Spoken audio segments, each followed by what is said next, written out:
Hola, buen día queridos estudiantes. Bienvenidos a la clase del día de hoy del curso de Geografía. Esperando se encuentren bien en casa y sigan cumpliendo sus medidas de prevención, sus medidas de bioseguridad, vamos a empezar con el nuevo tema. En esta semana vamos a poder desarrollar el tema titulado como vientos. Como puedes observar aquí en la imagen, te das cuenta, ¿no? Como si fueran unas secuencias, una atracción de este aire caliente, de este aire frío que desciende. Entonces vamos a ver las características que presentan estos diferentes vientos que podemos encontrar en nuestra superficie. Primero empezamos con conocer qué es el viento, ¿no? Desde allí partimos. Cuando hablamos de los vientos, sabemos que es una corriente de aire. Y esta corriente de aire se forma en la atmósfera. ¿Y por qué se va a formar en esta atmósfera? Se va a formar por las diferencias de temperatura y presión entre los diversos puntos. La circulación de las masas de aire puede asumir diferentes direcciones, como podemos encontrar estos diferentes vientos con diferente fuerza, con diferente magnitud. Estos vientos principalmente es causado por las diferentes temperaturas que ya le hemos mencionado. Estas temperaturas existentes, al producirse, digamos, un desigual calentamiento en estas temperaturas que encontramos en la atmósfera, de las diversas zonas de la Tierra y de la atmósfera, y de dicha atmósfera que estamos mencionando. La dirección del viento, estas direcciones que suelen presentarse, ¿no? Dependen de la distribución y evolución de los centros isobáricos. ¿Qué quiere decir esto? Que son aquellos que se desplazan de los centros de alta presión, que se le conoce como anticiclones, hacia aquellos puntos de baja presión, que los conocemos como, su mismo nombre lo dice, depresiones. Y esto va a generar en su fuerza un tanto mayor el gradiente, decimos, este aumento de presiones. Como puedes observar aquí, viene a ser como un proceso, ¿no? Un proceso de estas temperaturas, de estas presiones que van a aumentar. Cuando hablamos de estos vientos, encontramos una serie de direcciones por estas diferentes presiones de temperaturas que encontramos. Por eso, miren, hablamos que la circulación de estas masas de aire pueden asumir direcciones. Por ejemplo, encontramos la dirección de convección. ¿Qué quiere decir esta convección, este proceso? Es aquella forma de transferencia de calor. Miren, aquella forma de transferencia de calor. Lo estamos relacionando con estas temperaturas que mencionábamos. Se caracteriza porque se produce por intermedio de un flujo. Y este flujo está formado ¿por quién? Por el aire y agua. Que esto va a transportar el calor entre zonas con diferentes temperaturas. Entonces, aquí en este proceso de convección, miren, es aquel proceso en que encontramos, miren, a este aire y agua que va a transportar este calor a través de las diferentes presiones, a través de las diferentes temperaturas. Encontramos esta dirección de subsidencia. Esta subsidencia es aquel aire que asciende por el calentamiento superficial o por empuje del aire frío. Y la tercera dirección, que es advectivos, que son aquellos procesos que van a intervenir ¿en dónde? En este transporte de calor en el aire. Si te das cuenta, es una secuencia cada una de estas direcciones, que al final se van a relacionar con estas temperaturas, con este calor que podemos encontrar en la atmósfera. Los vientos presentan una serie de características principales, unos rasgos. Hablamos de su dirección. Esta dirección, ¿qué es lo que vamos a encontrar? ¿Qué es lo que orienta? Miren, es la orientación vectorial en la que sopla el viento hacia el horizonte. A veces decimos los vientos soplan hacia el oeste, el este. Esa es aquella orientación a donde llega esta magnitud de este viento, hacia el lugar. Encontramos una distribución de la velocidad. ¿Qué quiere decir esto? Que a esta fuerza, a esta magnitud de este viento. Por eso se afirma que se describe como la energía que produce el viento. Miren esta fuerza, pues está siempre en movimiento. Mientras más cerca del suelo, la velocidad es más baja, aumentando significativamente con la altura. La intensidad del viento. Para poder hablar de esta intensidad, miren, que forma parte de una característica importante, se usa la llamada escala de Brouwer. ¿Y qué pasa con esta escala? Que es una medida empírica basada principalmente por el estado del mar. Miren, se relaciona con estas aguas del mar, de sus olas y sobre todo la fuerza de este viento, que ahí podemos obtener esta intensidad. Densidad del aire. Es la relación entre la masa y el volumen de aire a la presión y temperatura atmosférica, siendo un factor clave para poder estimar el potencial eólico o energético del viento. Miren, con esta relación de estos procesos podemos obtener cuál es esta potencial, esta fuerza, esta densidad del viento que lleva. Una temperatura. Las variaciones de las temperaturas son muy significativas que las variaciones de la densidad del aire o las de humedad relativa. ¿Qué quiere decir?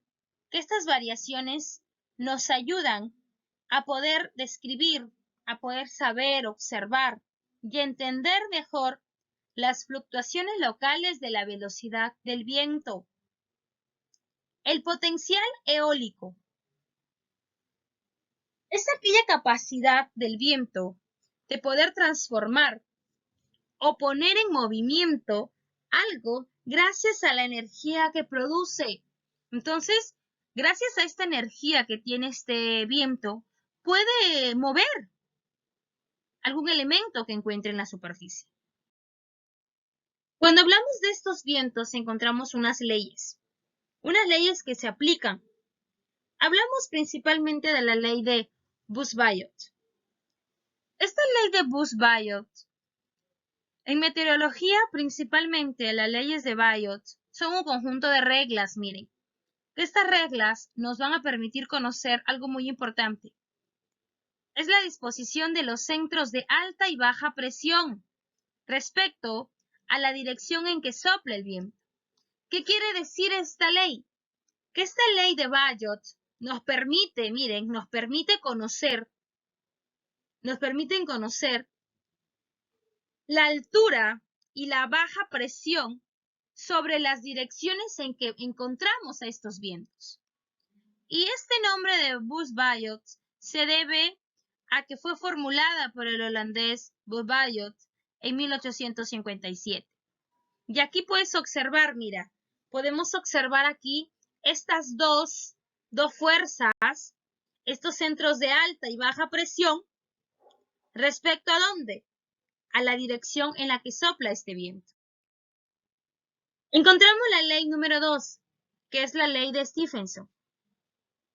Esta ley que, mira, encontramos la intensidad de los vientos depende de la diferencia de presiones que existe entre dos masas.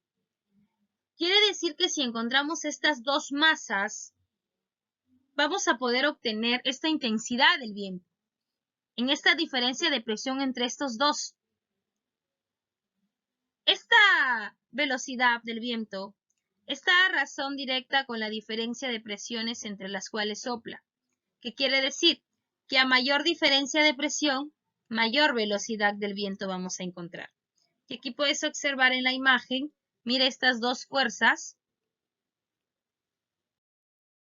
Ley de Ferrel, la tercera ley de los vientos.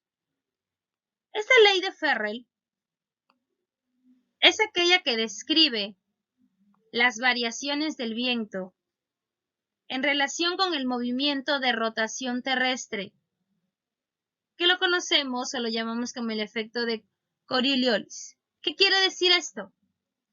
Que por efecto de la rotación de nuestro planeta, de la Tierra, los vientos se desvían a la derecha, en el hemisferio norte, y hacia la izquierda, en el hemisferio sur. Entonces, esta ley de Ferri hace que estos vientos se puedan desviar, mover, tanto por el hemisferio norte como por el hemisferio sur.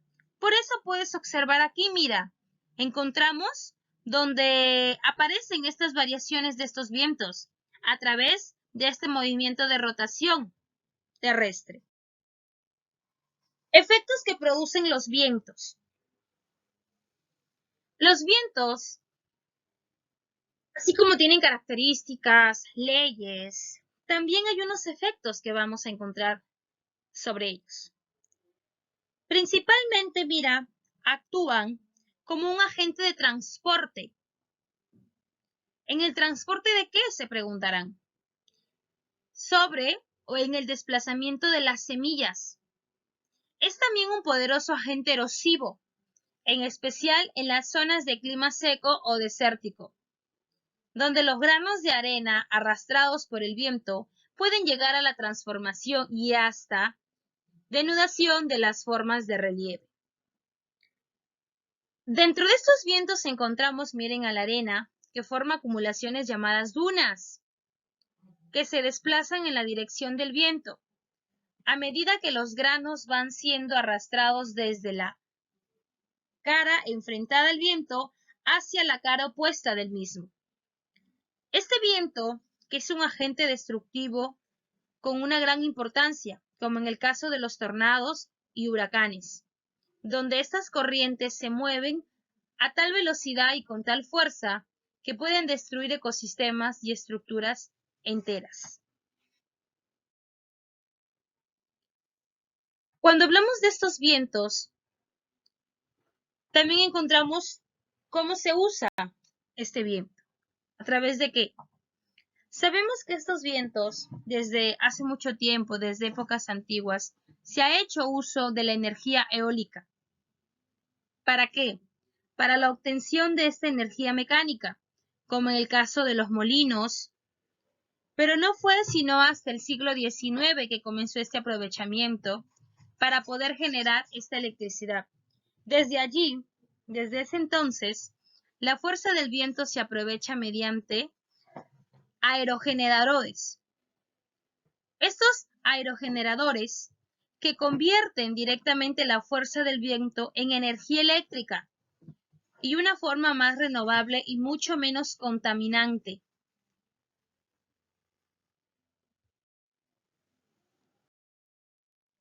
Cuando hablamos de estos vientos, encontramos una medición.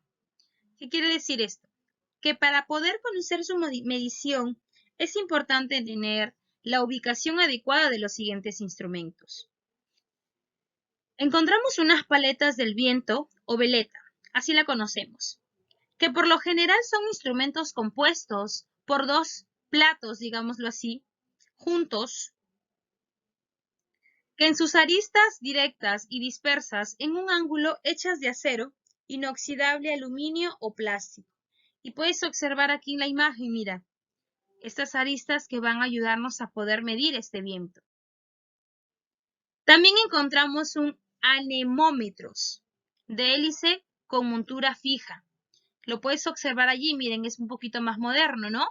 Que consiste o se aplica para poder medir la dirección horizontal y o vertical. ¿A través de qué? De programas de cómputo, ¿ven?